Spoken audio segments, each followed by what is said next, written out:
10화 줄거리.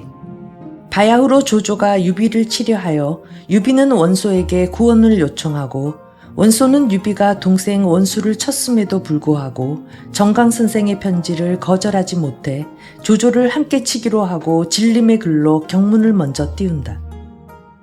그러나 조조는 콧웃음 치며 진림의 문장은 아름다우나 원소의 모략이 부족하니 제 어쩌랴 하는 심사였다.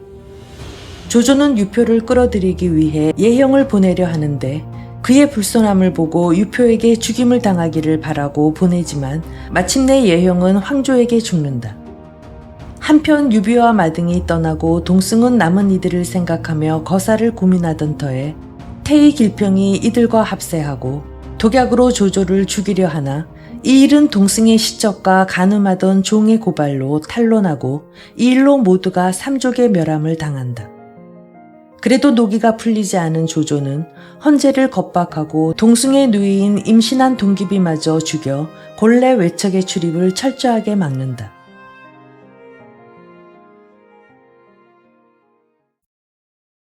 제19장 관우의 3가지 언약. 동승의 무리는 이미 주살하였으나 아직도 유비와 마등이 남아있다. 조조는 무사 정옥에게 말하였다. 유비와 마등의 무리도 아주 없애버려야 하겠는데 어찌하면 좋겠소. 마등은 서량의 군사를 둔치고 있어 쉽사리 취하기가 어렵소이다. 그를 보내서 그 마음을 위로하여 제가 의욕을 품지 않도록 하고 그 뒤로 경사로 꼬여들어 도모하는 것이 옳을까 하온데 유비는 지금 서주에 있어 의각지세를 벌여놓고 있으니 역시 우습게 볼 수 없으며 더욱이 원소가 관도에 군사를 둔치고서 매양 허도를 도모하려는 마음을 품고 있는 터이라 만약에 우리가 서주를 치러 나선다면 유비는 반드시 원소에게 구원을 청할 것이니 그 허를 찔러 들어온다면 무엇으로 이를 당하겠습니까? 듣고 나자 조조는 말하였다. 그렇지 않소. 유비는 인걸이라 지금 만약 치지 않고 버려두었다가는 날개가 커져서 도모하기가 어려울 것이요. 원소로 말하면 비록 제가 강하기는 하지만 원래 천성이 제가 이를 얼른 결단 못하는 위인이라 좋게 근심할 것이 못되리라 믿소. 한창 의논하는 중에 곽가가 밖에서부터 들어온다. 조조는 곧 그에게 물었다. 내 동으로 유비를 치려고 하나 다만 원소가 그 틈을 타서 허도로 들어오지 않을까 근심인데 공의 의향은 어떠하오? 원소는 의심이 많은 사람이요. 그 수하의 모사들은 각기 투기함이 심하니 좋게 근심하실 것이 없겠고 유비로 말하면 새로이 군사를 모아들여 중심이 아직 갖춰지지 못한 터라 승상께서 군사를 이끌어 한번 치시면 가히 한번 싸움에 저를 멸하실 수 있사오리다. 듣고 나자 조조는 기쁜 기색이 얼굴에 가득하여 바로 내 마음과 같소그려 하고 즉시로 대군 20만 명을 일으켜 5방면으로 나누어서 서주를 향해 내려갔다. 세작이 이 소식을 탐지하여 서주로 급보가 들어왔다. 송고는 먼저 하비송으로 가서 관웅장에게 알리고 다음에 소패로 가서 현덕에게 고하였다. 현덕은 송건에게 물었다. 조조의 20만 대병을 어떻게 막아야 옳겠소? 별 도리 없습니다. 즉시 원소에게 구원을 청하여 보도록 하십시오. 그 밖에는 도저히 이 위급한 것을 구할 길이 없을까 보이다. 그러면 공우가 한번 수고하여 주오. 현덕은 즉시 그를 닦아 송건에게 주었다. 송건은 밤을 도와 하북으로 갔다. 먼저 모사 전풍을 찾아 이 일을 말한 다음에 인견하기를 청하니 전풍은 즉시 그를 이끌고 들어가서 원소를 보았다.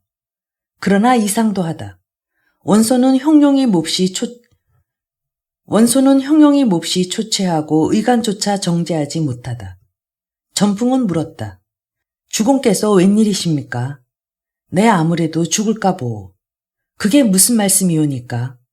내가 슬하의 아들을 오영제나 두었으되 그중 어린 놈이 가장 총명해서 내 유달리 사랑하여 오는 터에 그 아이가 지금 목숨이 위태로우니 내 무슨 경황에 다른 일을 의논해 보겠소.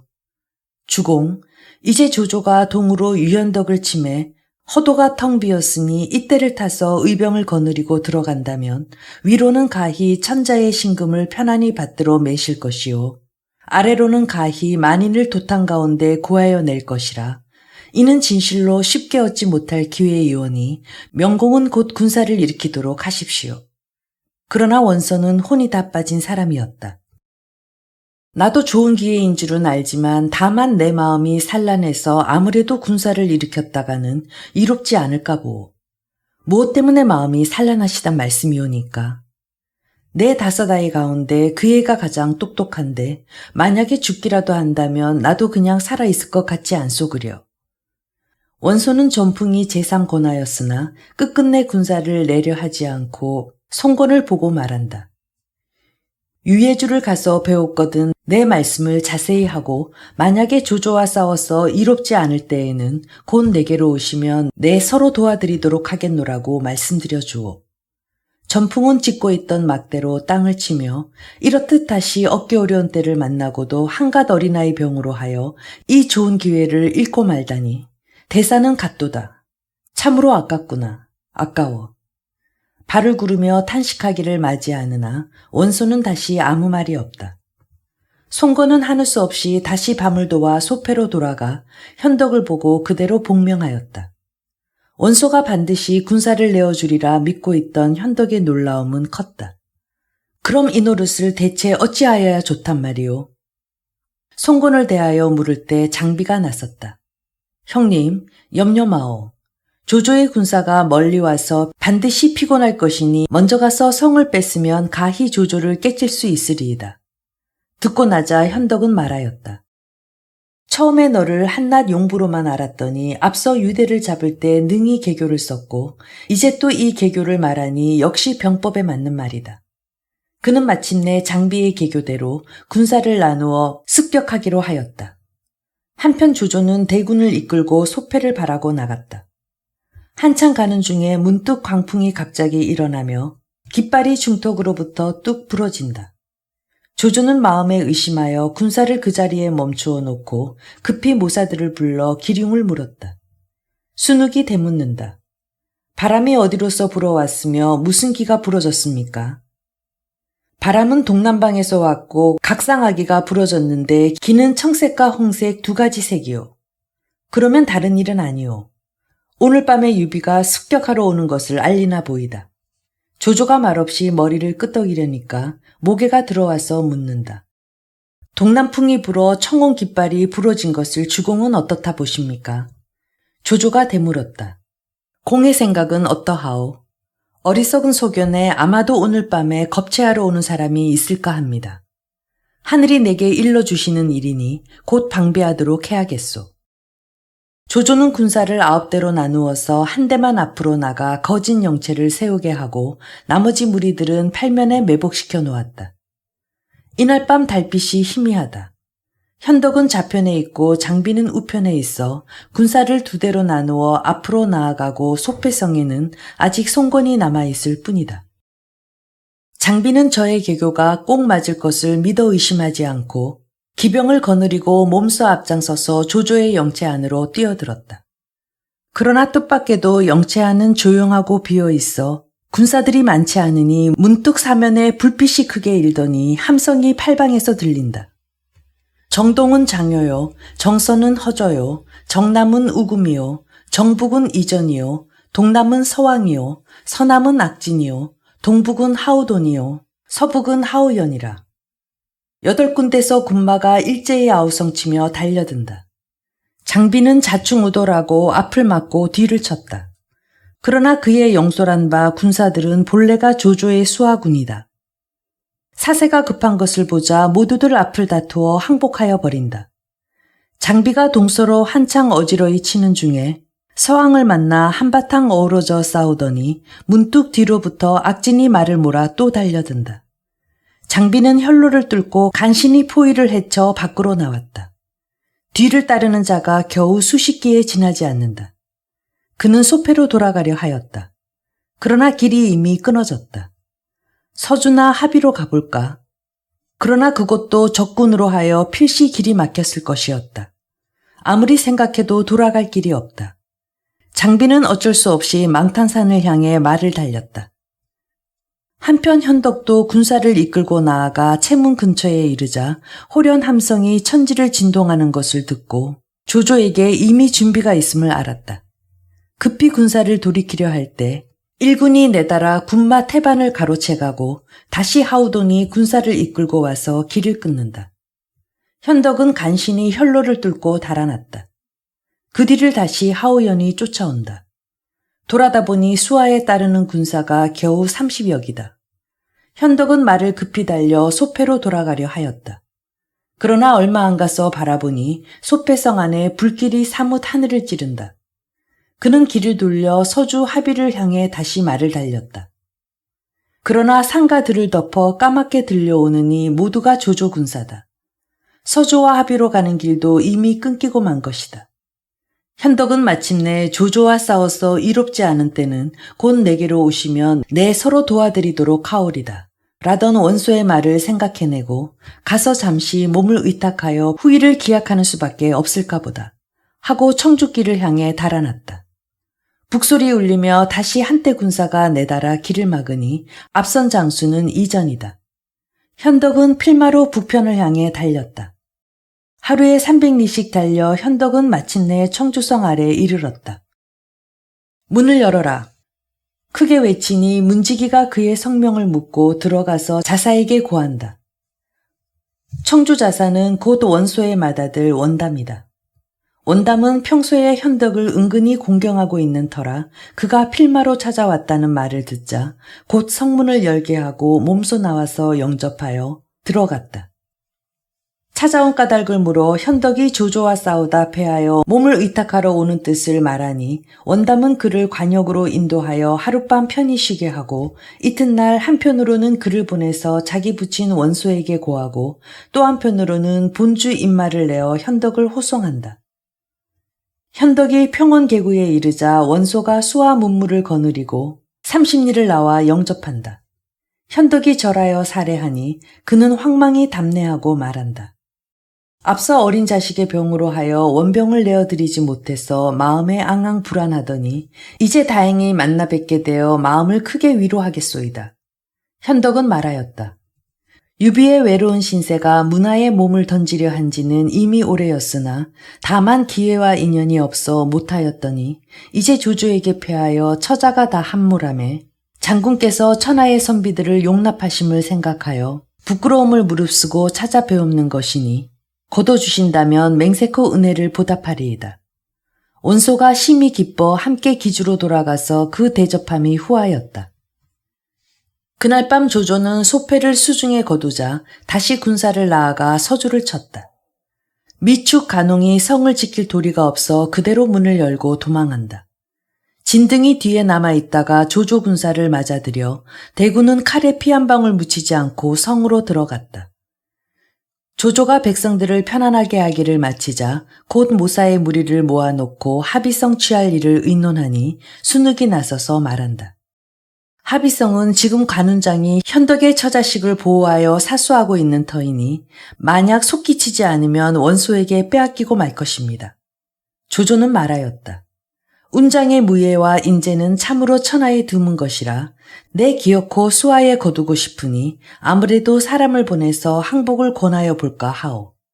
그 말을 듣고 곽가가 운장은 본래 의기를 중히 여기는 사람이라 결코 항복하지 않으리이다. 섣불리 사람을 보내서 권하다가는 해만 있게 되오리다.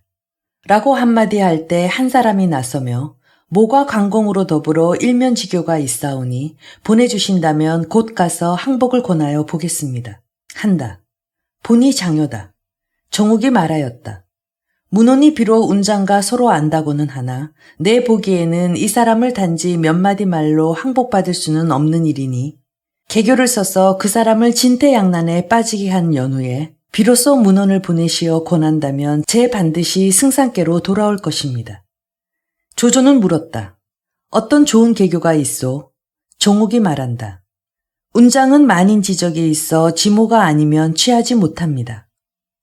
이제 유비수와의 항복한 군사를 보내서 관공에게 도망하여 왔노라 말한 다음 성내에 있어 내응하게 하고 운장을 밖으로 멀리 깨어내어 정병으로 그 돌아갈 길을 끄는 연후에 항복을 권하여야만 이를 쉽사리 이룰 수 있사오리다.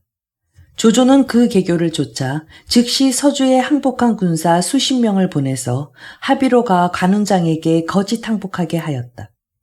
운장이 보니 본래 내편 군사다. 의심하지 않고 성내로 들였다. 이튿날 하우돈이 선봉이 되어 오천군을 거느리고 성 아래 이르러 싸움을 청한다. 운장은 처음에 성문을 굳게 닫고 응하려 아니하였으나 하우돈이 군사를 시켜 성 아래에서 어지러이 욕한다는 말을 듣자 마침내 크게 노하여 3,000인마를 거느리고 성 밖으로 내달렸다.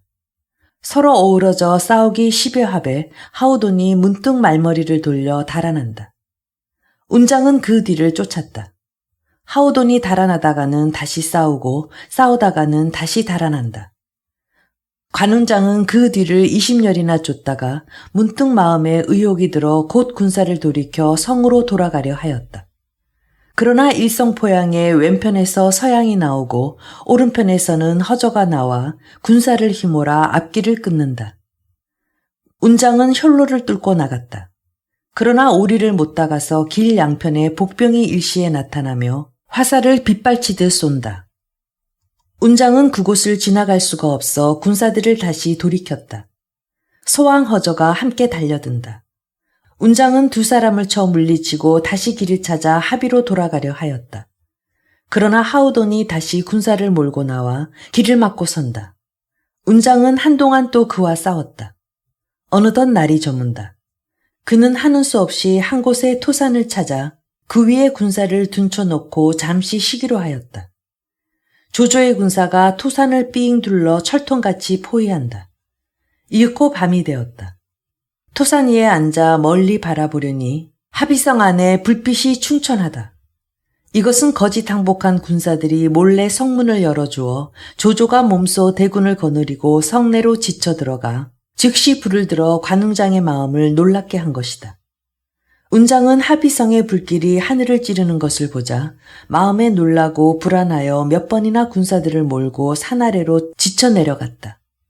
그러나 그때마다 조조 군사가 화살을 쏘아 다시 산 위로 올라가는 수밖에 도리가 없었다. 불안하고 초조하기 짝이 없는 하룻밤을 토산 위에서 지내고 날이 혼이 밝을 역에 운장이 다시 군사를 정돈하여 산을 내려 충돌하려 하는데 문득 한 장수가 말을 급히 몰아 산 위로 올라온다. 눈을 들어보니 장효다. 문원이 나와 싸우러 오는가? 아닙니다. 옛날 정의를 생각하고 배우러 온 길입니다. 장효는 한마디 하고 황망히 손에 든 칼을 버리고 말에서 내려 그의 앞으로 온다. 서로 예를 베풀고 나자 마루터기에 마주 앉아 관공은 다시 물었다. 그럼 문원이 내게 항복을 권하러 온 것이나 아니오? 장효가 대답한다. 그도 아닙니다. 전일에 형님께서 아우를 구해주셨으니 오늘은 제가 어찌 형님을 구해드리지 않으리이까. 그럼 문원이 나를 도와서 함께 싸우러 왔단 말이오. 그도 아닙니다. 그러면 대체 무슨 일로 온 것이오?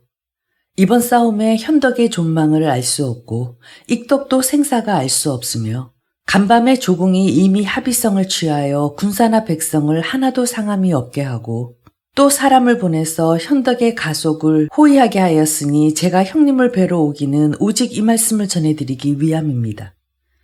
듣고 나서 간우는 노하였다. 그럼 바로 날더러 항복하라고 권하는 말이 아니냐. 내 지금 진퇴양난에 있기는 하나 주검보기를 두려워하지 않는 터이니 내 속히 가거라. 내 곧 산을 내려가 조조와 한번 크게 싸우겠다. 장효는 하늘을 우러러 크게 웃고 말하였다. 형님은 그게 무슨 말씀이십니까? 들으면 천하가 다 웃으리이다. 내 장차 충성과 의리를 위해 목숨을 버리려는 터에 형님이 지금 여기서 목숨을 버리신다면 그 죄가 셋이 있소이다. 죄가 셋이라니 어디 말해보아라. 장효가 말하였다. 당초에 형님께서 유사군과 도원결의 하실 때 생사를 한 가지로 하자 맹세하신 터가 아니오니까 그런데 형님이 이제 싸우다가 돌아가시고 나면 뒤에 유사군이 다시 나오시어 형님의 힘을 구하시더라도 못할 것이니 어찌 당년의 맹세를 저버리시는 것이 아니오리까. 그 죄가 하나요. 유사군이 가속을 형님께 부탁하신 터에 이제 문득 형님이 돌아가시고 보면 두 부인은 장차 어찌 되시라는 말씀이요. 유사군의 부탁을 저버리시는 것이 되니 그 죄가 둘이요. 또 형님은 무예가 뛰어나시고 겸하여 경사에 통하신 터에 유사군으로 더불어 한시를 지키시려고 안 하시고 부질없이 죽으시어 필부의 용기를 이루려 하시니 어찌 충의를 중히 여기신다 하오리까. 그 죄가 셋입니다. 관우가 한동안 침묵하다가 말한다. 그러면 대체 날더러 어찌하라는 말씀이요. 지금 사면을 애워싼 것이 모두 조공의 군사니 형님이 만약에 항복을 안 하신다면 반드시 목숨을 보전하지 못하시리이다. 부질없이 돌아가시는 것이 조금도 유익함이 없으니 이번은 우선 조공에게 항복하셨다가 차차 유사군의 소식을 알아보셔서 그 계신 곳을 아시게 되는 대로 즉시 유사군에게 돌아가시기로 한다면 첫째로 두 부인을 온전히 매실 수 있고 둘째로 도원 결의에 위배되지 않으며 셋째로 유영하신 몸을 남겨두시는 것이니 이렇듯 세 가지로 좋을 도리를 형님은 부디 깊이 생각하여 보십시오. 듣고 나자 운장은 말하였다. 그렇듯 세 가지로 좋은 도리를 말씀하니 그러면 나도 세 가지 언약을 맺어두고 싶소. 만약 승상이 들어주신다면 내 갑옷을 벗고 항복을 드리겠지만 그렇지 못하다면 차라리 세 가지 죄를 짓고 죽어버리겠소. 승상은 널리 관대하시니 무슨 말씀은 용납 안 하오리까. 세 가지 언약이 무엇인지 어서 말씀하십시오. 운장은 말한다. 첫째는 내 황숙을 매시고 함께 한시를 지키기로 맹세한 터이니 이제 항복하는 것이 오직 한나라 천자께 하는 것이지 결코 조조에게 하는 것이 아니며 둘째는 두 부인께 황숙의 복록을 내리시고 상하 모든 사람들이 모두 그 문에 들지 못하게 할 것이며 셋째는 유황숙이 계신 곳만 아는 날이면 천리만리를 헤아리지 않고 곧 돌아갈 것이니 이 세 가지 중에 하나가 빠지더라도 내 맹세코 항복을 안 하겠소. 문호는 어서 가서 승상의 회답을 받아오. 그럼 형님, 제가 다녀오리이다. 장효는 즉시 말 타고 산을 내려갔다. 그가 조조를 대하여 먼저 첫째 한나라에 항복하는 것이지 승상께 항복하는 것이 아니라고 합니다. 하니 조조는 웃고 말하였다. 내가 한나라의 승상으로 있으니 한나라가 곧 나라, 그것은 아무래도 좋겠고 둘째는 두 부인에게 황숙의 복록을 내리시고 누구를 막론하고 그 초소에 함부로 드나들지 못하게 하시랍니다. 황숙의 복록은 내가 갑절을 해서 내릴 것이고 내외를 언금하는 것은 본래 나의 갑법이라 어렵지 않은 일이고 셋째는 현덕의 소식을 아는 날에는 아무리 먼 곳이라 할지라도 기어코 찾아가겠다고 합니다. 조조는 이 말에 이르러 고개를 모로 흔들었다. 만약에 그렇다면 내 운장을 길러두어 무엇에 쓴단 말인고. 그 일은 못 들어주겠는데. 그러나 장효는 다시 말한다. 승상께서는 예양의 중인 국사지론을 듣지 못하셨습니까? 유현덕이 운장을 후히 대접하였대야 불과 은혜를 베푼 것에 지나지 않으니 승상께서 더 후하게 은혜를 베푸시어 그 마음을 맺고 보시면 어찌 운장이 복종하지 않을 리가 있겠습니까? 조조는 고개를 끄덕였다. 문혼의 말이 이치에 맞소. 그러면 내 세 가지 다 들어주기로 하지. 장효는 다시 말 타고 토산으로 가서 관운장에게 회답을 전하였다. 듣고 나자 운장이 다시 한마디 한다. 또 한 가지 청할 것이 있소. 승상께서 잠깐만 군사를 물려주시면 내 성으로 들어가서 두 부인께 이 일을 품한 연후에 곧 가서 항복을 드리리이다. 장효가 다시 돌아가서 조조에게 이 뜻을 고하니 듣고 나자 조조는 즉시 3군의 영을 내려 30리 밖으로 군사를 물리게 한다. 혹시 무슨 변이나 있으면 어찌하시려고 이러십니까? 순욱이 곁에서 간하였으나 운장은 천하의 의사요. 반드시 믿음을 저버리지 않으리이다. 조조는 말하고 드디어 군사를 멀리 물리었다.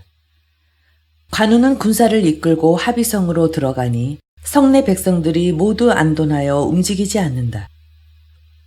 부중으로 들어가니 간부인 미부인은 관우가 돌아왔다는 말을 듣고 분주히 나와서 영접한다. 관공은 계단 아래에서 절하여 뵙고 고하였다. 두 분 아주머니를 놀라시게 한 것이 모두 관우의 죄로서이다. 간부인이 묻는다. 황숙이 지금 어디 계신가요? 가신 곳을 모르겠습니다. 아주버님은 이제 어찌하실 의향이신가요? 운장은 말하였다. 제가 성에서 나가 싸우다가 토산에서 적군에게 포위된 바 되었소이다. 장효가 와서 항복을 권하기로 제가 3가지 언약을 맺자 하였더니 조조가 모두 허락하고 특히 군사를 뒤로 물려주어 이렇듯 저로 하여금 성에 들게 하였사오나 다만 두 분 아주머님의 의향이 어떠하신지 여쭈어 보지 못하여 함부로 못하고 있소이다. 3가지 언약이란 어떤 것인가요? 두 부인이 함께 물어 관우는 전후 사정을 자세히 고하였다. 두건하자 간부인이 다시 말한다. 어제 조조 군사가 성에 들어오기로 우리들은 모두 죽은 줄만 알았더니 뜻밖의 털끝만치도 동함이 없고 군사도 단 1명 문 안에 들지 않았습니다.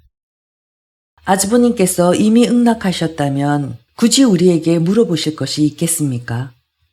그러나 다만 후에 조조가 장군이 황숙에게 돌아가시는 것을 용납하지 않지는 않을는지 그것이 걱정이요. 그것이 걱정이지요. 저에게 생각이 있으니 두 분 아주머님은 마음을 놓으십시오. 아주버님은 모든 일을 혼자 주장해 결정해 나가실 일이지 구태여 저희들에게 물어보실 것이 없습니다. 운장은 밖으로 물러나오자 곧 수식기 거느리고 조조를 보러 갔다. 조조가 몸소 원문 밖에 나와 영접한다. 관공은 말에서 내려 절하였다. 조조가 또한 황망히 답례한다. 운장은 말하였다. 싸움에 패한 장수를 죽이지 않으시는 애를 깊이 살해합니다. 내 일찍부터 운장의 충의를 사모하던 차에 오늘 이렇듯 서로 보니 아마도 이만 다행이 없을까 보. 문혼을 통하여 간모가 말씀 올린 3가지 일을 승상은 부디 저버리지 마십시오. 내 한번 입 밖에 낸 말을 다시 고쳐 믿음을 버릴 리가 있겠소. 제가 만약에 황숙이 계신 곳만 아는 날에는 물불을 가리지 않고 반드시 찾아가 배울 터인데 그때 혹시 승상께 하직을 고하지 못하더라도 깊이 책망 마십시오. 현덕이 만약 살아있다면 반드시 공을 가시게 하리이다마는 다만 어지러운 전쟁통에 이미 돌아가셨을지도 모르는 일이니 서서히 알아보아 조처하도록 합시다 그려. 운장은 절하여 살해하니 조조가 곧 연애를 베풀어 대접한다. 이튿날 조조는 대군을 거느려 허도를 향해 돌아갔다. 운장은 간부인 미부인을 수레에 태워 매시고 친히 호송한다. 그날 밤의 일이다. 관역에 들어 그 밤을 지낼 때 조조는 그 군신의 예절을 어지러이 하기 위하여 관운장과 두 부인을 한 방에 들게 하였다. 관우는 곧 등불을 밝혀들고 지게문 밖에 가서서 그 밤이 다 새도록 조금도 피곤한 빛을 보이지 않는다. 조조는 이것을 보고 운장을 마음에 더욱 공경하였다. 허도로 돌아오자 조조는 부택을 주어 관운장을 거처하게 하였다. 운장은 곧 한 집을 안팎으로 나누어 내문은 늙은 군사 10명으로 지키게 하고 자기는 외택에서 기거하기로 한다.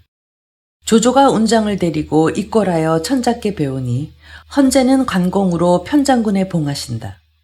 운장은 사은하고 물러나왔다. 이튿날 조조는 승상부중에 큰 연회를 배설하고 수하의 모든 모신과 무사들을 다 모았는데 운장 한 사람만은 객의 예로서 대접하여 상자에 앉히고 연회를 파하자 그는 다시 관공에게 비단과 금은 기명을 많이 내렸다. 운장은 이것들을 모두 두 부인에게 보내어 간수하게 한다. 운장이 허도로 온 뒤로 조조는 그를 대접함이 심히 후하였다. 3일마다 여는 작은 연회와 5일마다 여는 큰 연회는 모두가 간운장 한 사람을 대접하기 위한 것이었다. 조조는 다시 미녀 10명을 뽑아내어 그에게 보냈다. 그러나 운장은 그들을 모조리 안으로 들여보내 두 부인을 매시고 있게 하고 사흘에 한 번씩 내문 밖에 나가서 두 분 아주머님의 안부를 여쭈며 두 부인이 유황숙의 소식을 묻고 나서 아주버님 그만 나가 보시지요 하는 말씀이 있어야 비로소 밖으로 물러나온다. 조조는 이 말을 전하여 듣고 마음에 탄복하기를 맞이 않았다. 하루는 관공이 입고 있는 넉굼 점포가 이미 낡은 것을 보고 조조는 그의 치수를 재어 비단으로 점포 한 보를 새로 지어주었다. 다음날 보니 운장은 새 점포를 속에다 입고 겉으로는 여전히 낡은 점포를 걸치고 있는 것이다. 조조는 웃으며 말하였다. 운장은 검소하기도 하오. 그러나 운장은 정색하고 대답한다. 관모가 검소한 것이 아니외다. 이 낡은 점포는 곧 유황수께서 내리신 것이라 항상 입어서 형님의 낯을 배우듯 하는 터이니 승상께서 새로 내리신 것으로 하여 형님이 전해주신 것을 어이 잊으리이까. 그래서 겉에 입고 있는 것입니다.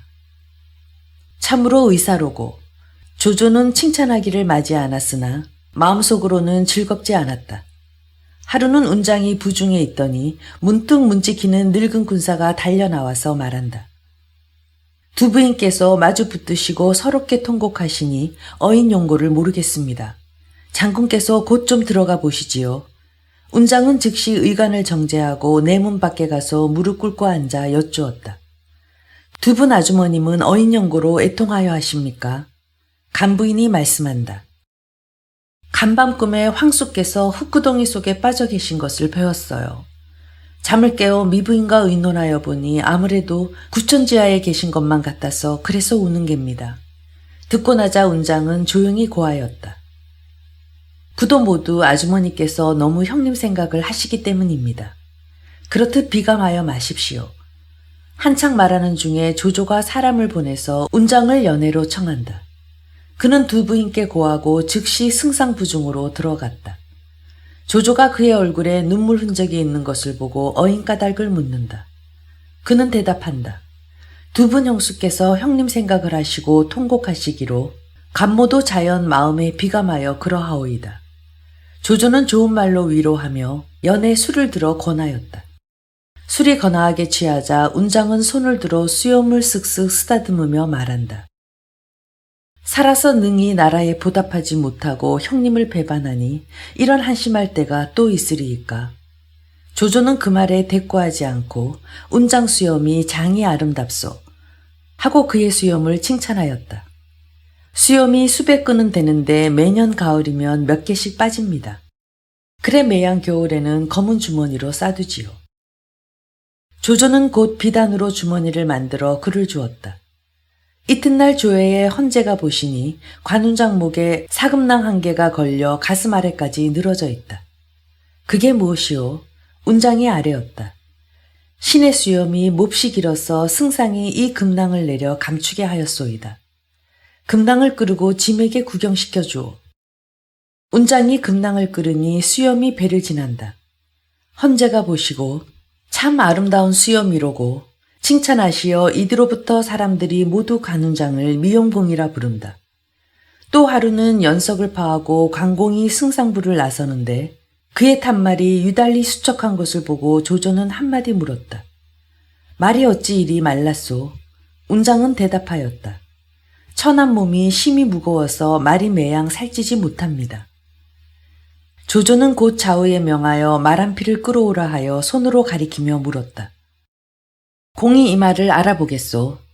보니 몸은 흡사 화탕 같고 형상이 몹시 웅장하고 위엄이 있다. 운장은 말하였다. 전일에 여포가 타던 적토마가 아니오니까. 그렇소. 조조는 대답하고 종인을 시켜 안장과 고삐를 껴서 운장에게 주게 한다. 운장은 기뻐하기를 맞이 않으며 곧 두 번 절하여 조조에게 살해하였다. 이를 보고 조조가 마음에 기쁘지 않아 한마디 한다. 내가 전에 미녀와 금백을 보내도 공이 한 번도 절을 하여 받은 적이 없었는데 이제 한 필말을 받자 기뻐서 제배를 하니 그래 사람은 천하고 말은 귀하단 말씀이요. 그런 것이 아닙니다. 제가 들으니 이 말은 하루에 능히 천리를 간다고 합니다. 이제 승상께서 저에게 내리셨으니 만약 형님 소식만 아는 날에는 하루에 능히 가벼울 수 있지 않겠습니까? 조조는 놀라 뉘우치기를 맞이 않았다. 운장이 물러나간 뒤에 조조는 장효를 불러서 물었다. 내 운장을 그다지 박하게 대접하지 않건만 제가 매양 떠날 생각만 품고 있으니 대체 어찌하면 좋을꼬? 제가 가서 진정을 알아보고 오겠습니다. 그 이튿날 장효는 관공을 찾아왔다. 인사가 끝나자 장효는 묻는다. 형님은 지금도 현덕공을 생각하시오? 관웅장이 대답한다. 몸은 비록 여기 있으나 마음은 한시라도 황숙을 잊은 적이 없소. 형님, 그것은 옳지 않은 것 같소이다. 사람이 세상에 처함에 경중을 분간 못한다면 장부가 아니니 현덕공이 형님을 대접하시기로 아마 승상보다 더하지는 못하였을 것인데 어찌하여 늘 떠나실 생각만 하신단 말씀입니까? 승상이 나에게 내리신 은혜가 심히 후하신 줄 알고 있으나 유황숙과 서로 맺은 맹세를 저버릴 수 없소그려. 내 반드시 공을 세워 승상 은혜를 갚은 다음에 이곳을 떠날 생각이오. 장효는 끝으로 한마디 묻는다. 만약에 현덕공이 이미 세상을 버리신 때에는 어떻게 하실 생각이십니까? 그때는 형님을 지하로 따를 생각이오. 장효는 운장이 결국 머물러 있지 않을 것을 알고 그대로 돌아가서 고하니 조조는 듣고 나자 길게 한숨 짓는다. 주인을 섬기되 그 근본을 잊지 않으니 참으로 천하의 의사로고. 순욱이 곁에 있다 한마디 한다. 저의 말이 공을 세운 다음에 떠나겠다 하니 만약 공을 세울 기회만 주지 않으시면 제가 그냥은 못 떠날 것이 아니겠습니까? 조조는 그렇게 수긍했으나 마음은 역시 외로웠다. 한편 현덕은 원소에게 몸을 붙이고 있으며 밤낮으로 번뇌에 빠져 있었다. 이를 보고 어느 날 원소가 묻는다. 현덕은 무엇 때문에 항상 그렇게 근심하오? 두 아우의 소식을 알지 못하고 처자식이 또한 조조에게 잡혔소이다. 위로는 능히 나라에 보답하지 못하고 아래로는 능히 집을 보전하지 못하니 어찌 근심을 안 하게 되었습니까? 내가 군사를 나아가 허도를 치려고 생각한 지 이미 오래라. 이제 봄이 왔으니 곧 군사를 일으킬까 보오. 원소는 즉시 모사들을 모아놓고 조조를 깨칠 계책을 상의하였다. 모사 전풍이 가난다. 앞서 조조가 서주를 치러 나가서 허도가 텅 비었을 때는 군사를 나아가려 하지 않으시고 이제 서주를 이미 깨쳐 조조의 위세가 한창 성한 때에 도리어 군사를 일으키려 하십니까? 지금은 이기기 어려우니 아직 두고 보고 동정을 보시다가 다시 좋은 기회가 있거든 움직이기로 하시지요. 내 생각하여 보지. 원소는 모사들을 물러가게 한 다음에 현덕을 청하여 물어보았다. 전풍이 내게 경망대의 군사를 움직이지 말고 굳게 지키고만 있으라니 그것이 어떠하오? 조조는 임금을 기만하는 도적인데 명공께서 만약 군사를 들어 치지 않으신다면 아마도 대의를 천하에 이르실까 두렵소이다. 원소는 연이어 고개를 끄덕이며 현덕의 말씀이 심히 좋소이다. 하고 마침내 영을 전하여 군사를 일으켰다. 이를 보고 전풍이 다시 나서서 간하였으나 원소는 도리어 노할 따름이다. 그는 전풍을 꾸짖었다. 너희들이 부질없이 탁상 공론을 해서 나로 하여금 대의를 잃게 하는구나. 전풍은 머리를 조아리며 그래도 간하였다. 만약에 신의 충언을 듣지 않으시면 반드시 불리하오리다. 부디 군사를 일으키지 마십시오. 원소가 크게 노하여 곧 내어다 목을 베려는 것을 현덕이 힘써 권하여 마침내 옥에 갇히는 바 되었다. 이를 보자 같은 모사 저수는 그 종족을 모두 모아놓고 자기 가제를 모조리 나누어 준 다음에 마지막 하직을 고하였다.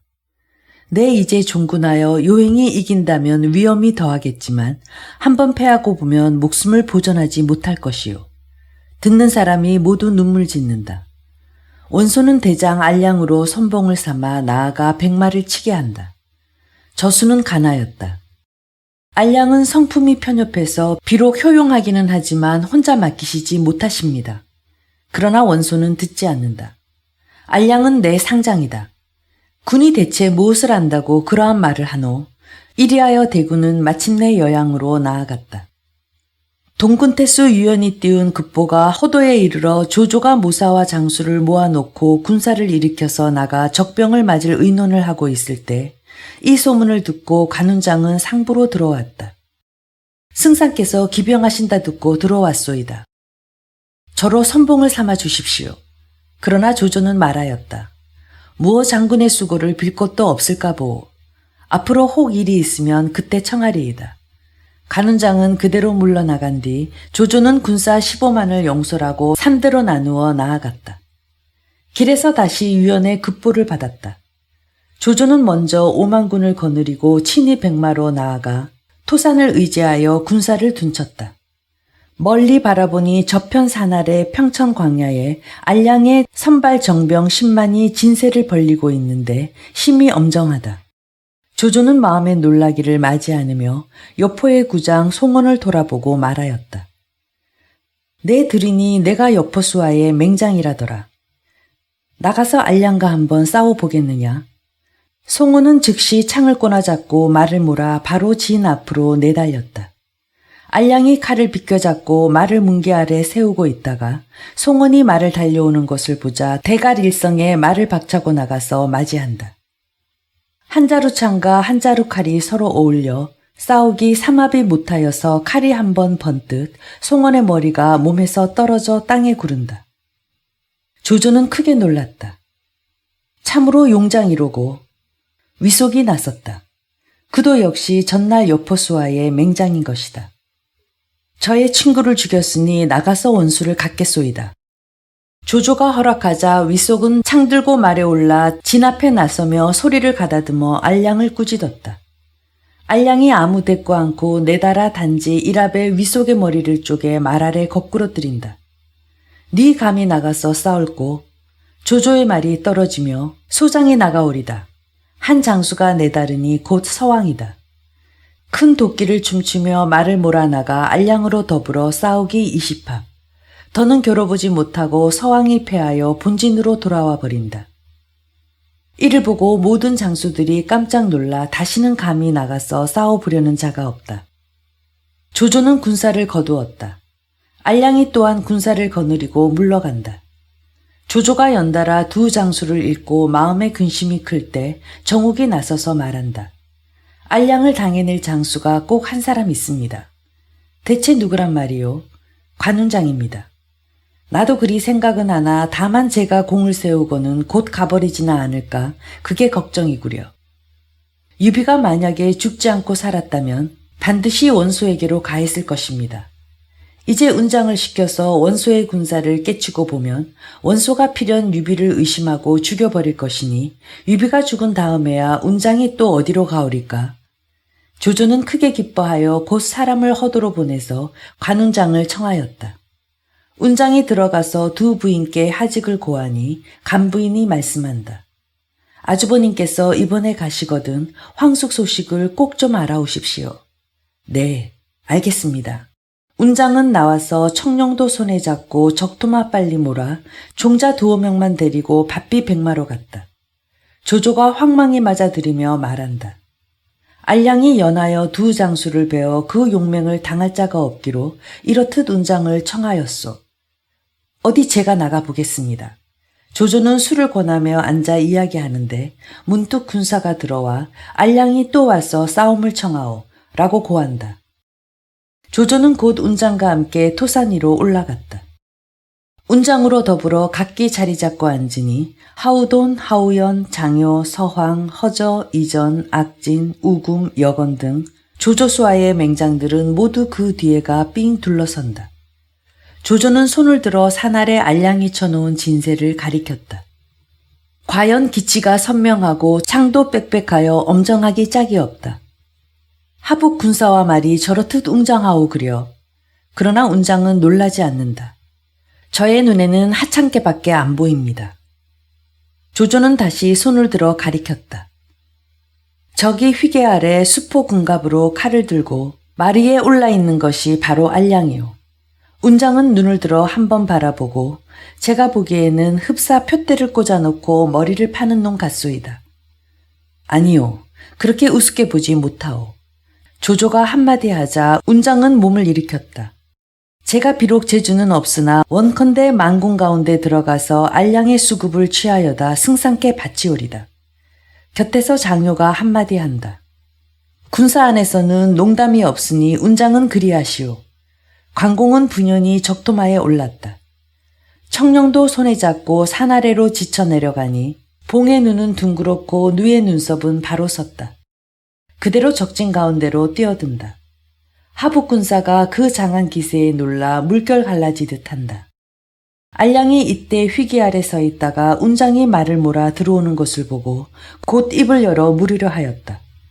그러나 운장이 탄 적토마가 원체 빨라 번개같이 눈앞으로 달려들며 알량이 미쳐 손을 놀려볼 사이도 없이 운장은 그 가슴을 푹 찔러 말 아래 떨어뜨렸다. 뛰어내려 다시 한 칼에 알량의 수급을 베어서 말목 아래 메어 달자 운장은 몸을 달려 다시 말에 올라 적진을 벗어 나온다. 마치 무인지경을 가는 것 같다. 하북 군사가 크게 놀라 싸우지 않고 스스로 어지럽자 조조는 군사를 휘몰아 적진을 들이치니 죽은 자가 그 수요를 이루 헤아릴 수 없고 마필과 창칼을 빼앗은 것이 무수하다. 운장이 말을 달려 토산 위로 올라오니 모든 장수가 앞으로 나와서 치하하기를 맞이 않는다. 운장은 조조 앞으로 나아가 알량의 수급을 바쳤다. 조조는 그의 손을 잡고 말하였다. 장군은 참으로 신인이요. 그러나 운장은 겸사한다. 저 같은 제주야 좋게 이를 것이 되오리까. 내 아우 장익덕은 100만 군 중에 상장의 머리 베기를 주머니에 물건 담듯 한답니다. 조조는 크게 놀라 좌우를 돌아보고 말하였다. 이후에 장비를 만나거든 각별히 조심하도록 하여라. 한편 알량의 패군이 돌아가 원소를 보고 얼굴이 붉고 수염이 길며 한자루 청룡도를 쓰는 장수가 필마로 진중에 들어와서 안장군을 베어 그로 인하여 크게 패하였소이다. 하고 고하자 원소의 놀람은 컸다. 그 장수가 대체 누굴꼬? 모사 저수가 말한다. 그는 필시 현덕의 아우 간운장일 것이외다. 원소는 크게 노하여 손을 들어 현덕을 가리키며 내 아우가 나의 아끼는 장수를 죽였으니 내가 필시 통모한 것일게라. 너를 두어 무엇에 쓰겠느냐? 곧 도수부를 불러 내 이놈을 빨리 끌어내어다 참하여라. 분부를 내리니 현덕은 조용히 앞으로 나와서 말한다. 명공이 어찌하여 한 사람의 말만 듣고 지난날의 정을 끊으려 하십니까? 유비가 서주에서 헤어진 이후로 아우 운장의 존망을 아직 모르고 있는 터이외다. 천하의 얼굴 같은 자가 적지 않은데 어찌 얼굴 붉고 수염이 길다고 하여서 곧 운장이라 할 수 있으리이까. 명공은 깊이 살피십시오. 원소는 본래 주장이 없는 사람이라 현덕이 이렇듯 설명하는 말을 듣자 곧 저수를 책망하고 다시 현덕을 장상으로 청하여 올린 다음에 함께 알량의 원수 같기를 의논하니 문득 장하에 한 사람이 나서며 알량의 원수는 소장이 갚으오리다 하고 외친다. 현덕이 눈을 들어보매 신장이 팔척이요 얼굴은 해태와 흡사하니 그가 곧 죽은 알량과 아울러 일컫는 하북명장 문추이다. 원소가 크게 기뻐하여 말한다. 내가 아니면 알량의 원수를 갚지 못할 게다. 내 10만 군을 주는 터이니 바로 황하를 건너 조조를 추살하여라. 저수가 간한다. 그것은 옳지 않소이다. 지금은 연진에 유둔하고 군사를 나누어 간도를 지키는 것이 상책인데 경망대의 황하를 건넜다가는 만약에 변이라도 있고 보면 다들 돌아오지 못할 것이외다. 원소는 발연이 노하였다. 모두 너의 문신들이 매양 군심을 더디게 하여 대사를 방해하는구나. 병기 신속이란 말도 내 못 들었느냐. 꾸짖어 물리치니 저수는 하늘을 우러러 길이 탄식하고 그 뒤로는 병을 침탁하고 다시 나와서 이를 의논하려 하지 않았다.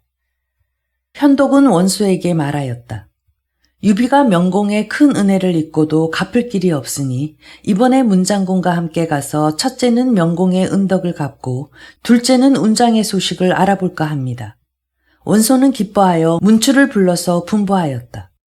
내 현덕과 함께 군사를 통령하도록 하여라. 그러나 문추는 말한다.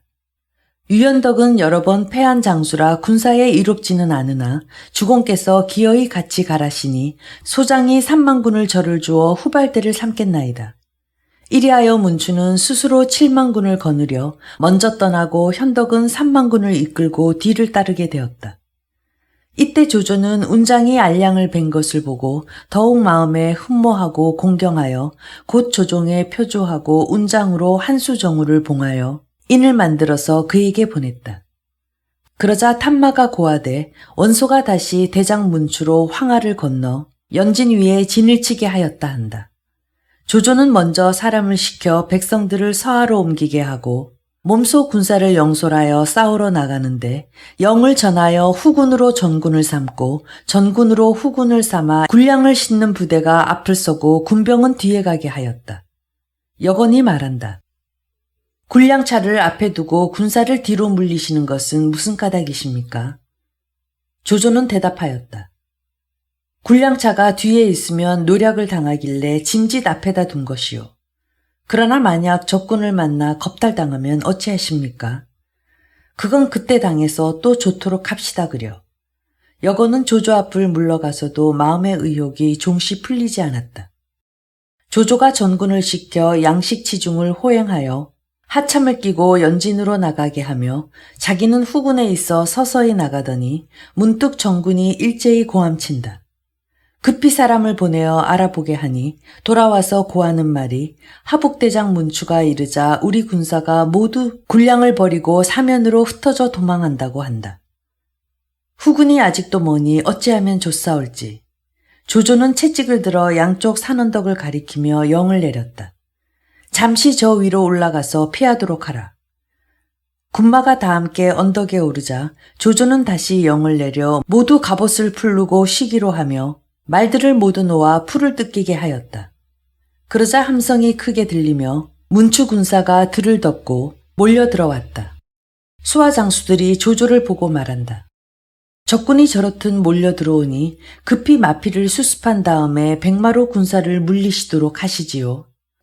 조조가 미처 대답하기 전에 순유가 급히 말한다. 이게 이적하는 개교인데 뒤로 물리다니 무슨 말이오? 조조가 순유를 돌아보며 웃는다. 순유는 그 뜻을 알고 다시 아무 말 하지 않았다. 문추 군사가 식량과 수레를 얻고 나자 이번에는 마피를 뺏으려 달려들어 군사들이 대오를 떠나 수습 못할 혼란 가운데 스스로 빠진다. 이것을 보자 조조는 군사를 시켜 일제히 언덕에서 내려가 엄살하게 하니 제각기 말을 잡으려 이리 뛰고 저리 달리던 문추의 군사가 불의의 습격을 받고 크게 어지러워 서로 밀고 밀리고 밟고 밟힌다.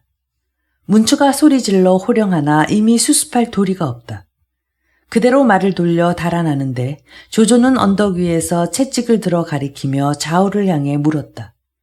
문추는 하북명장이다. 네 가서 사로잡을꼬. 말이 떨어지자 장효와 서왕이 일제히 말을 몰아 내다르며 크게 외쳤다. 문추는 도망가지 말아라.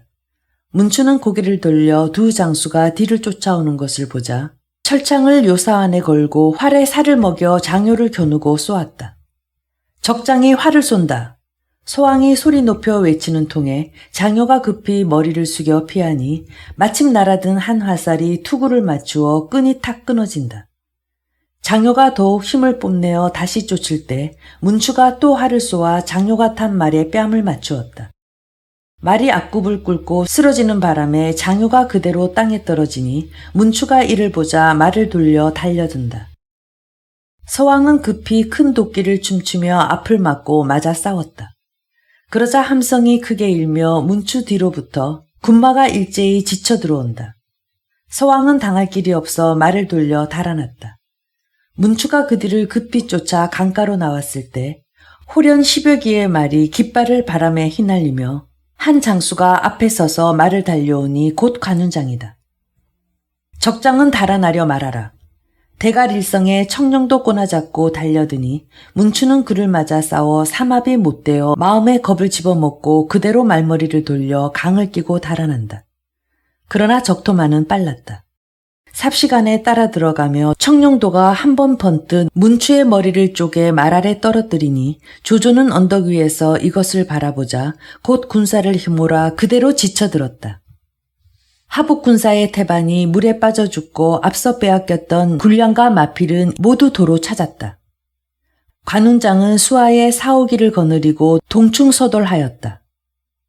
한창 죽여나가는데 강 건너에는 마침 유연덕이 3만군을 거느리고 이르러 이번에도 또 얼굴이 붉고 수염 긴 장수가 문장군을 죽였소이다 하는 말을 들었다. 현덕은 황망히 말을 달려 앞으로 나왔다. 강 너머로 보니 한때 인마가 나는 듯이 왕래하는데 깃발 위로 쓰여 있는 것은 한수정우 간운장의 7자가 분명하다. 현덕은 가만히 천지에 살해하였다. 내 아우가 죽지 않고 조조에게 있었구나. 곧 불러서 서로 보려 하였으나 문득 조조의 군사가 크게 몰려 들어오므로 현덕은 하는 수 없이 군사를 수습하여 돌아갔다. 원소가 패군을 접응하여 관도로 나아가서 하체하자 곽도와 신배가 돌아와서 고한다. 이번에도 정녕 관우가 문추를 죽였건만 유비는 짐진 모르는 채 하고 있습니다 그려. 원소가 크게 노하여 귀 큰 도적놈이 감히 그럴 수 있단 말이냐. 꾸짖기를 맞이 않을 때 현덕이 들어왔다. 원소는 곧 좌우에 명하였다. 저놈을 내어다 참하여라. 현덕은 급히 물었다. 유비에게 무슨 죄가 있어 이러십니까? 내가 내 아우를 시켜 이번에도 내 소중한 대장을 죽였으니 그래도 죄가 없다 앙탈이냐. 현덕은 음성을 부드럽게 하여 말하였다. 부디 노여움을 푸시고 한 말씀 들어주십시오.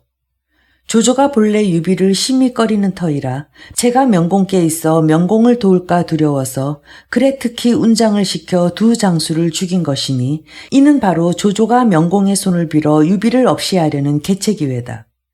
명공은 부디 깊이 생각하여 보십시오. 듣고 나자 원소는 나는 현덕의 말씀도 옳소 하고 너희 때문에 하마터면 어진 사람을 해쳤다는 이름만 내가 들을 뻔했구나. 곽도와 신배를 꾸짖어 물리친 다음 그는 현덕을 장상으로 청하여 올렸다. 현덕은 원소에게 깊이 살해하였다.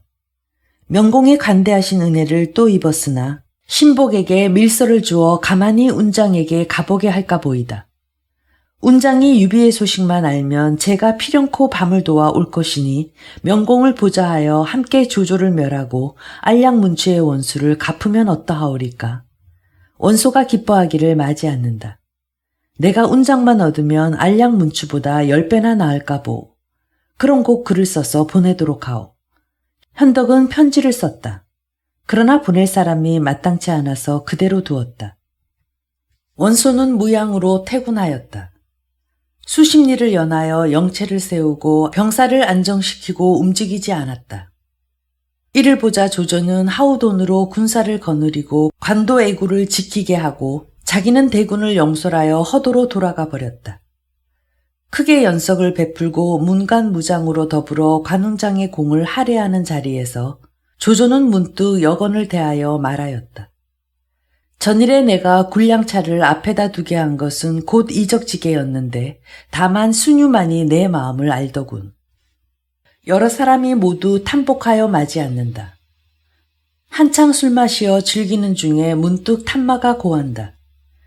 연암의 황건잔당 유벽 공도가 심히 창궐하여 조흥이 여러 번 싸웠으나 다 이롭지 못하였으니 부디 군사를 보내시오 고하소서. 이 말을 듣자 운장은 곧 나섰다. 저를 보내주시면 가서 연암 잔당들을 무찌르고 돌아오겠소이다. 조조가 말한다. 운장이 이미 대공을 세웠건만 아직 갚지 못한 터에 또다시 수고를 끼쳐서야 어찌하겠소. 아니외다. 저는 올해 한가에 있으면 반드시 병이 납니다. 다시 한번 다녀오게 하십시오.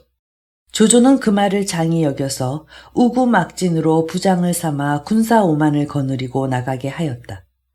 순욱이 가만히 조조를 보고 말한다.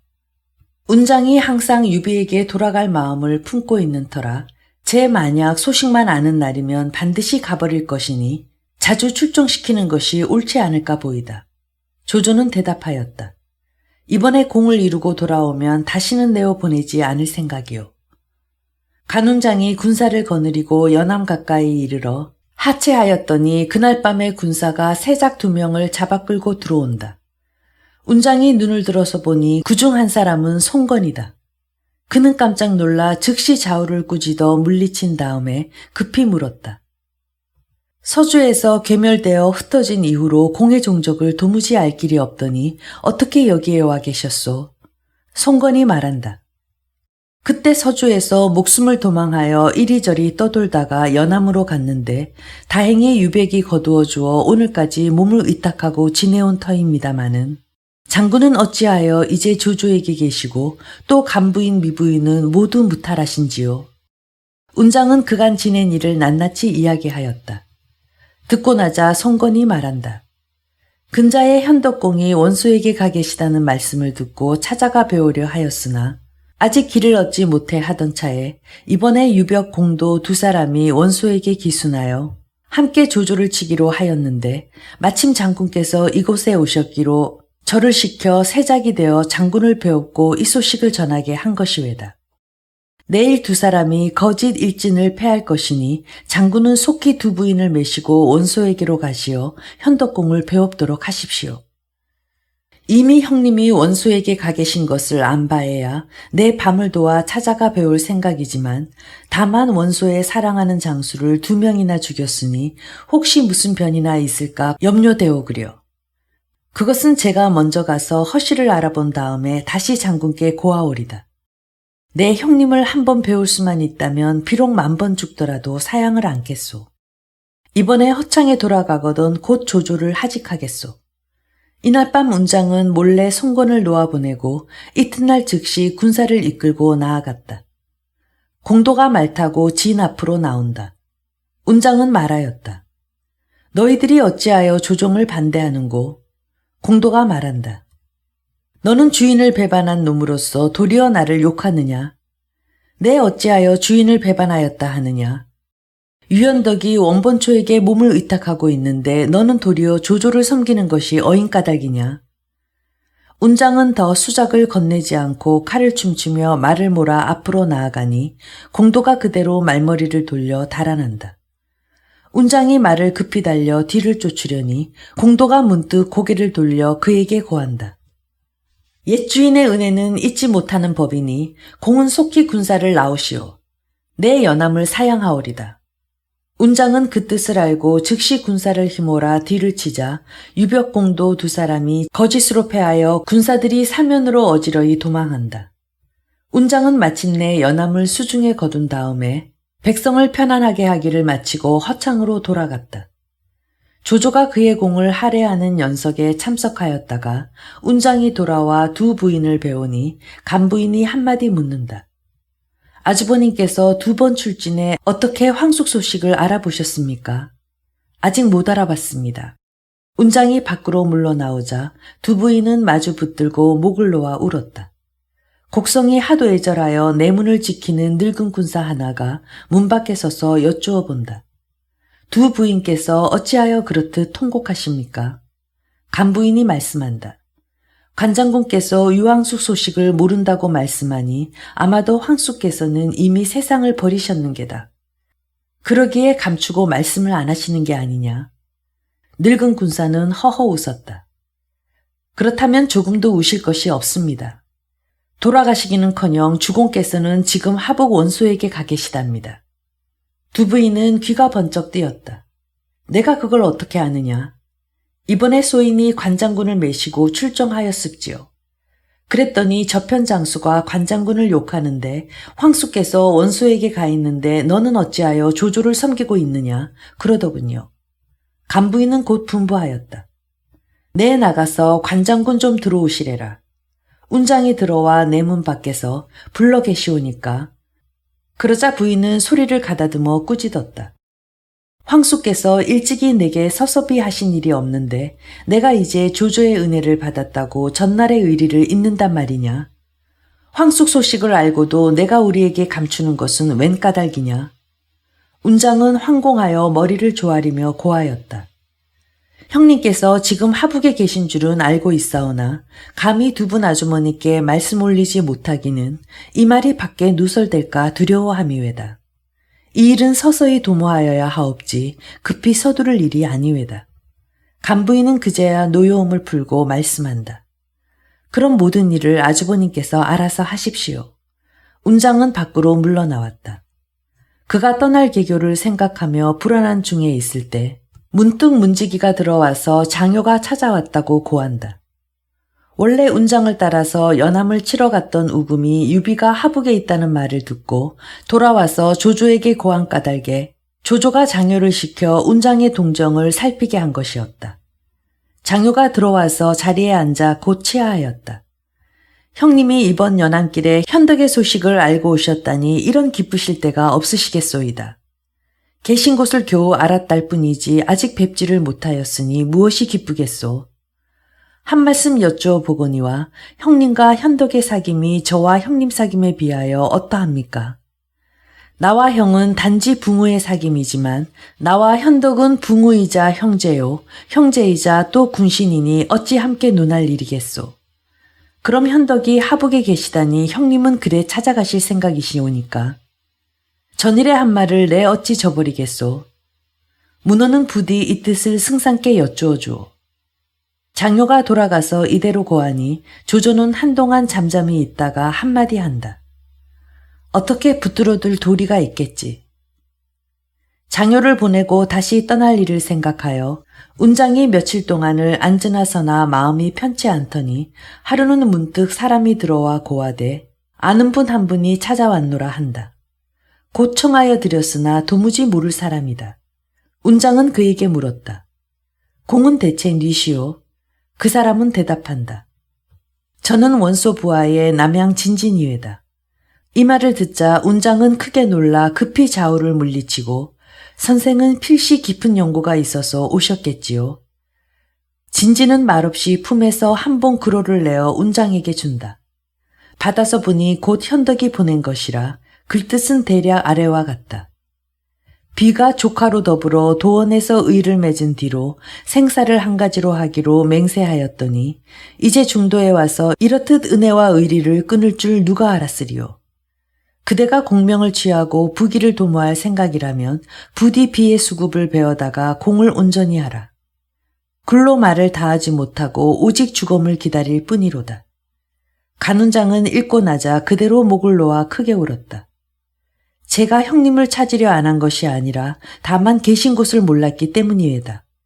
어찌 부귀를 도모하여 전일의 맹세를 저버릴 리가 있으리이까. 진진이 말한다.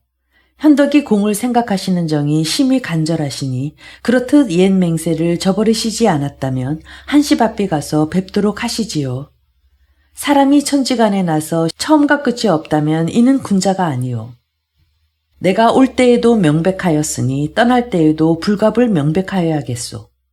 내 이제 글을 써서 드릴 터이니 먼저 가지고 가시면 내 조조에게 하직을 고한 다음에 두 분 아주머니를 메시고 가오리다. 만약에 조조가 듣지 않으면 어떻게 하실 생각이십니까? 내 차라리 죽을지언정 이대로 이곳에 머물러 있지는 않겠소이다. 운장이 곧 붓을 들어 답서를 쓰니 그 뜻은 다음과 같다. 가만히 들음에 의리는 마음을 저버리지 않고 충성은 죽음을 돌보지 않는다 하니 우도 어릴 때부터 글을 읽어 대강 예의를 배운 터라 일찍이 양가계와 자백도의 사적을 보고 3번 탄식하여 눈물을 흘렸나이다.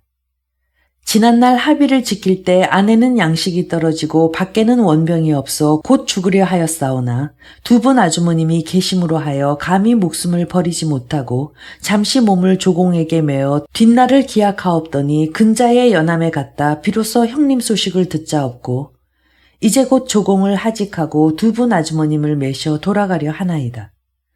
우가 만약에 딴 마음을 품는다면 신령과 사람이 함께 죽이실지라. 그윽한 심사를 어찌 다 붓끝에 표현하오리까. 깊이 통촉하소서.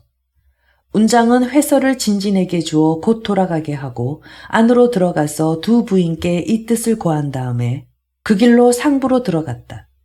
조조에게 하직을 고하려는 것이다. 그러나 조조는 그가 들어온 뜻을 짐작하고 그를 피한다. 운장은 돌아와서 종인에게 분부하였다. 수레와 말을 수습해서 대령하도록 하여라. 그리고 그간 승상께서 내리신 물건은 무엇이든 다 남겨두고 가도록 하렸다. 운장은 이튿날 다시 상부로 들어갔다. 그러나 이번에도 조조를 만날 수 없었다. 그는 생각도 못해 장효 집을 찾았다. 그러나 장효 역시 병들어 자리에 누워있노라 칭탁하고 만나보려 하지 않는다. 운장은 속으로 생각하였다. 이는 정녕 조승상이 나를 보내고 싶지 않아 그러는 것일 게다. 그러나 내 떠날 뜻이 이미 굳은 터이니 어찌 다시 머물러 있을 법이 있겠느냐. 운장은 마침내 붓을 들어 조조에게 하직하는 글을 썼다. 우가 일찍이 황숙을 섬겨 생사를 한 가지로 하기로 맹세하였으니 황촌 후토가 이 말씀을 들으시었나이다. 지난날 합의성을 잃었을 때 청하온 3가지 일은 이미 승상께서 응낙하신 바이오니와 이제 옛 주인이 원소군중에 계심을 알고 돌이켜 지난날의 맹세를 생각하니 어찌 저버릴 길이 있사오리까. 새로운 은혜가 비록 두터우나 옛 의리를 잊기 어려워 이에 특히 그를 받들어 하직을 고하는 바이오니 승상은 부디 살피소서. 남은 은혜도 아직 갚지 못하온 것은 뒷날을 기약하려 하나이다. 수고나자 사람을 시켜 상부에 갔다가 전하도록 하고 한편으로 조조에게서 여러 차례 받은 금은은 이를 모두 곳간에 넣어 굳게 문을 닫고 한수 정오에 이는 당상에 높이 걸어놓은 다음 간부인 미부인을 수레에 태워 매시고 강공은 적토마에 올라 손에 청룡도 들고 당초에 데리고 왔던 종인 20여 명을 거느려 수레를 호송하고 북문으로 나간다. 문에 이르니 지키는 군사가 내달아 막는다.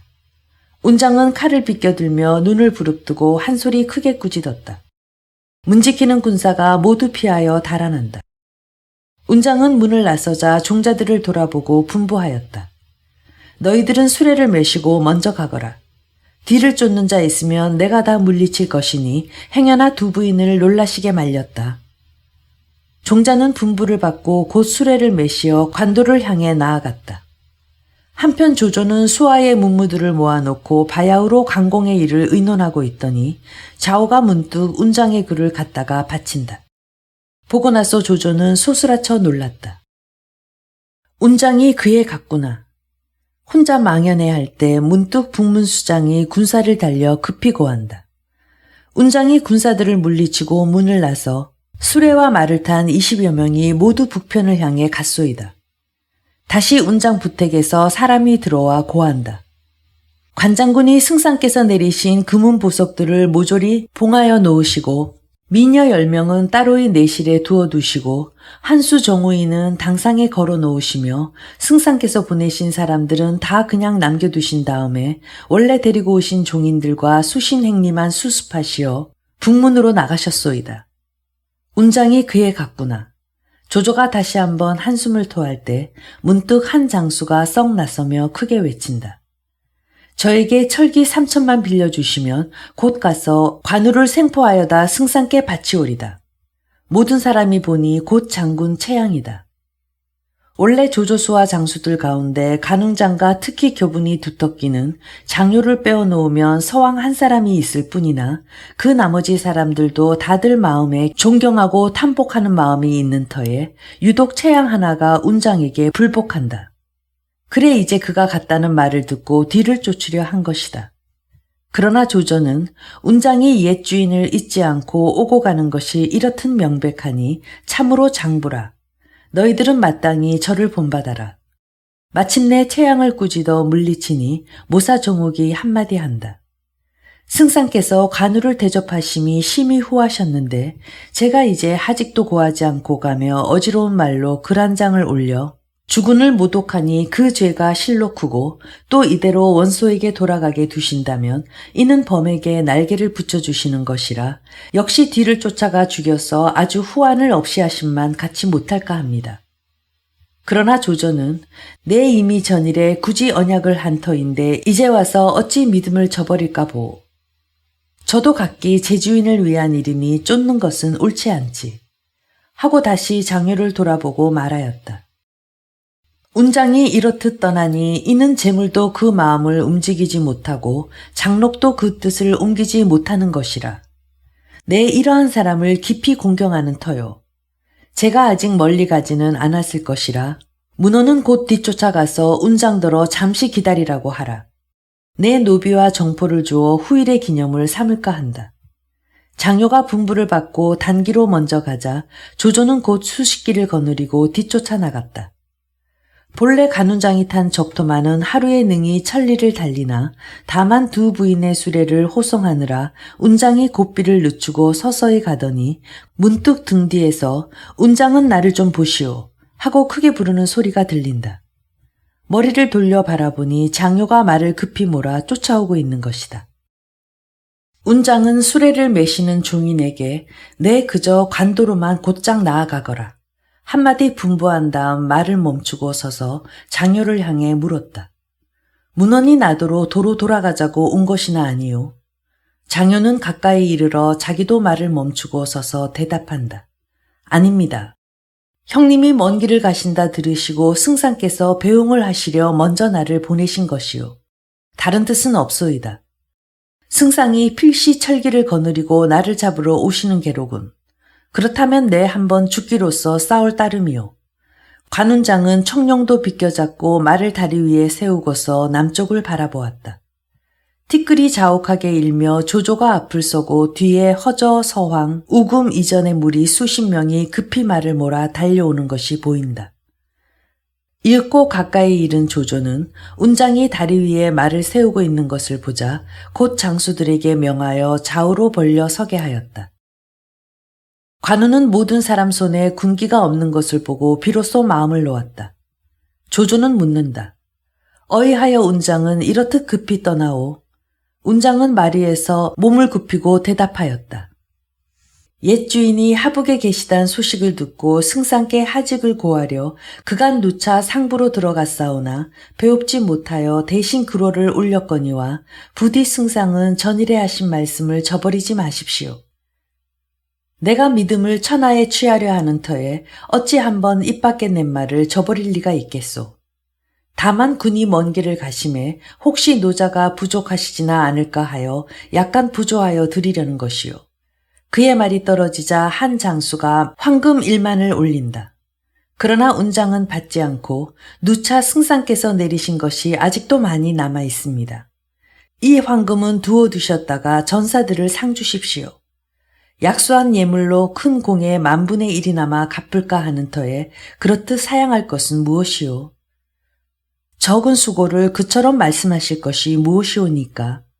조조는 호젓하게 웃으며 말하였다. 운장은 천하의 의사건만 내가 보기 밖에서 머물러 있게 못하는구려. 한벌 금포로 작은 마음이나 표할까 하오. 한 장수가 말에서 내려 두 손으로 금포를 받들고 운장에게 바친다. 승상이 내리는 것이다.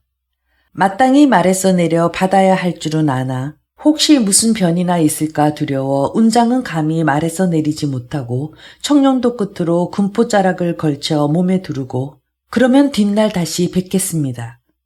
다시 한번 몸을 굽혀 예를 베푼 다음 운장은 마침내 다리를 건너 북쪽 하늘을 향해 말을 달렸다. 이를 보고 허저가 한마디 내까린다. 저놈이 이렇듯 무례한데 어찌하여 사로잡지 않고 그냥 보내십니까? 그러나 조조는 말한다. 저는 한 사람이요 우리는 수십인이니 어찌 마음에 의심이 없을까? 더구나 내 이미 저를 보내마 하고 다시 쫓을 수는 없는 게야. 말머리를 돌려 성으로 돌아오면서도 관운장의 일을 생각하며 몇 번이나 탄식하기를 마지 않는 조조였다.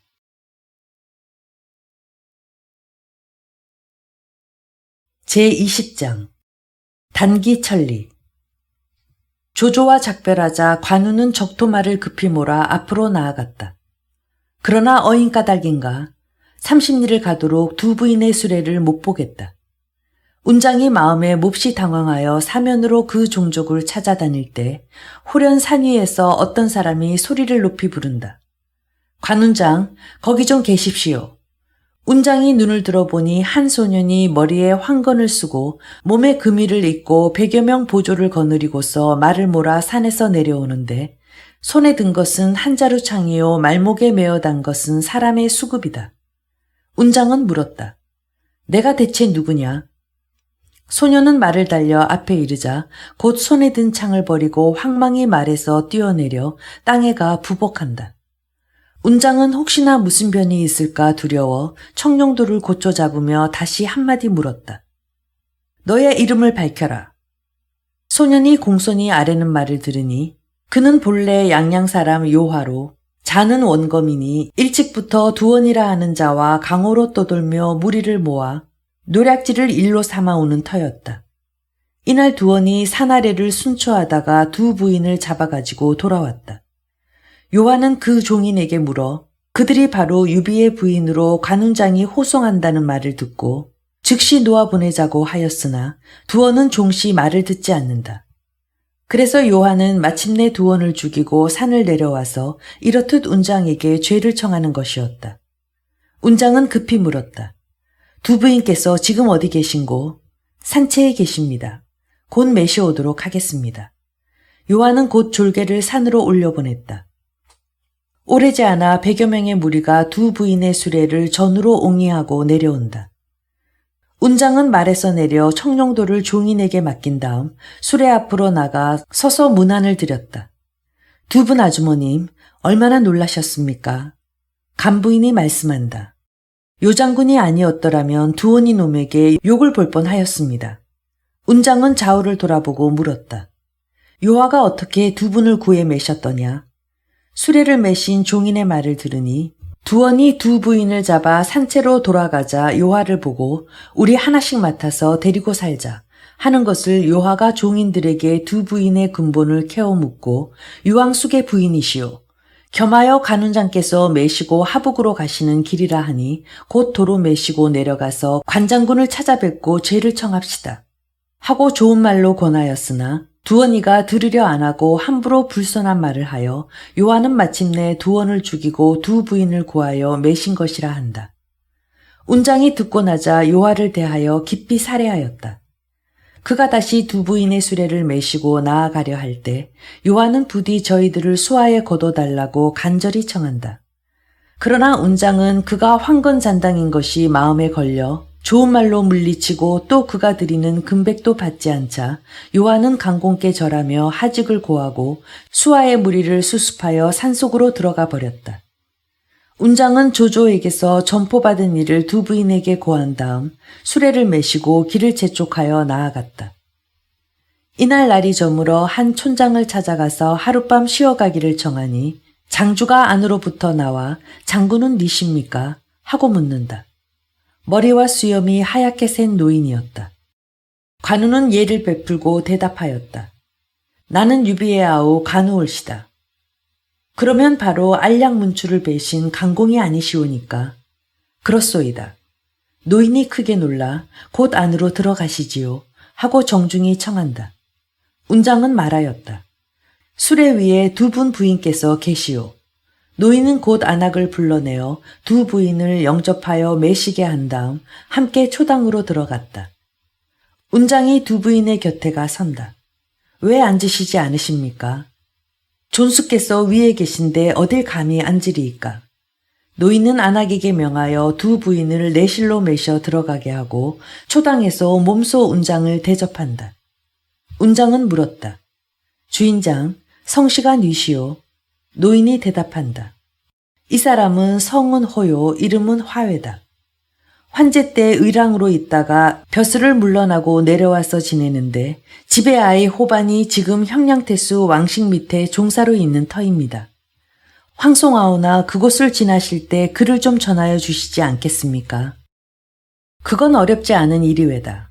운장은 쾌히 승낙하였다. 이튿날 운장은 두 부인을 매시고 낙양을 바라고 떠나 한 관에 이르니 곧 동령관이다. 운장의 일행이 이른 것을 보자 파간장 공수가 수하군병 500을 이끌고 그를 맞으며 묻는다. 장군은 어디로 가시는 길이오니까? 운장은 대답하였다.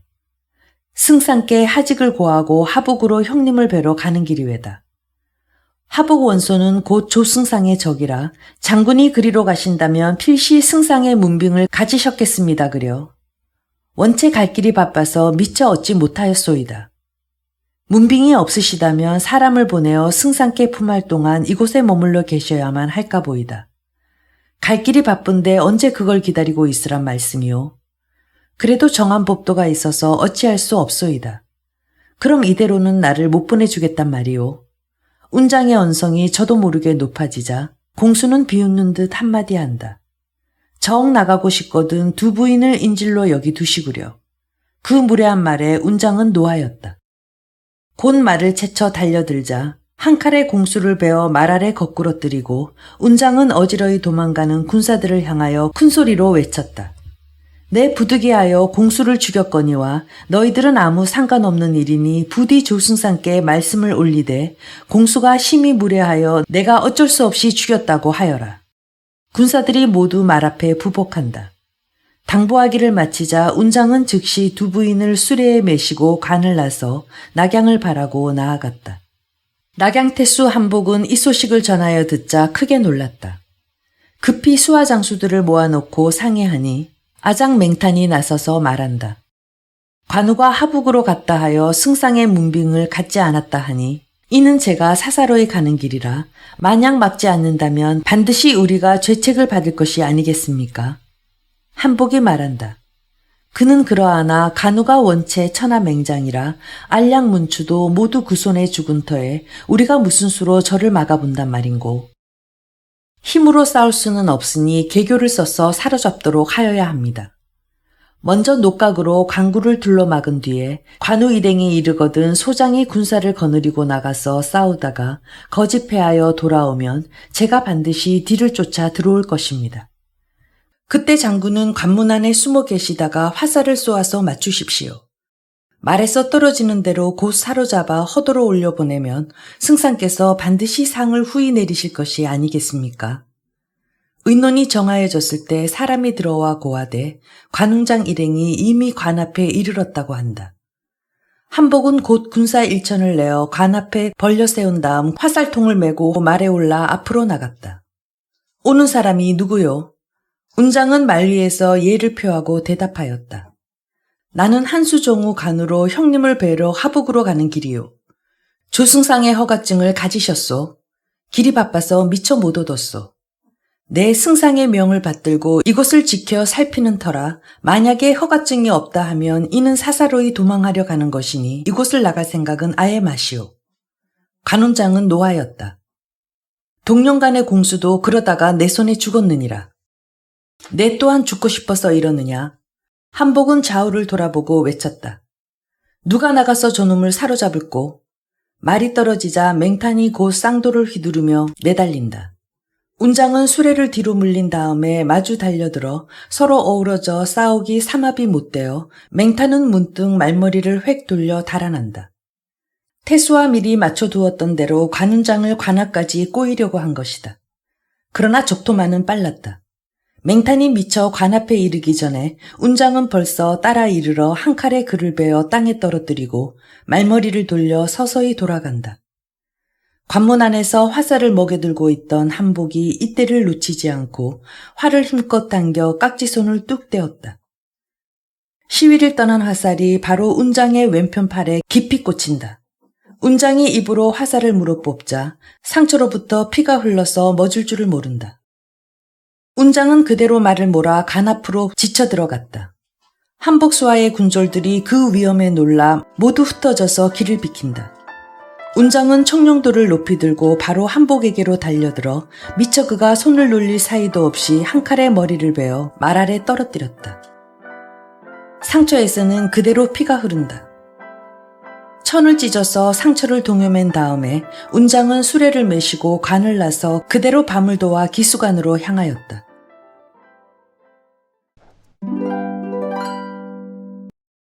삼국지 뒷담화. 대학가 동기 커뮤니티에 분골쇄신의 작업 삼국지 낭독이란 제목으로 글을 올렸습니다. 끝도 없이 나오는 모르는 한자어들, 포토를 검색해도 나오지 않는 이상한 조합의 한자어, 지금은 쓰지 않는 오래전 어휘들과 표현들, 5문장을 순조롭게 읽어 내려갈 수 없다며 투덜댔습니다. 그런데 삼국지와 관련된 댓글들이 재미있어 옮겨봅니다.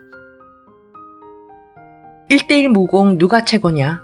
여포, 허저, 전이, 관우, 마초. 허저, 전이도 대단하지만 여포와 관우가 최고지. 아직까지는. 초선이지. 남자들은 다 죽어. 조자룡 헌창 쓰듯이라는 말. 조자룡은 그냥 창을 쓴 게 아니라 일반 사병들이 쓰던 헌창을 뺏어서 양은 창처럼 휘두른 것을 두고 조자룡 헌창 쓰듯이라고 했던 거야. 같은 맥락에서 조자룡 헝칼 쓰듯이라는 말도 있다고. 조는 경량급 아니요.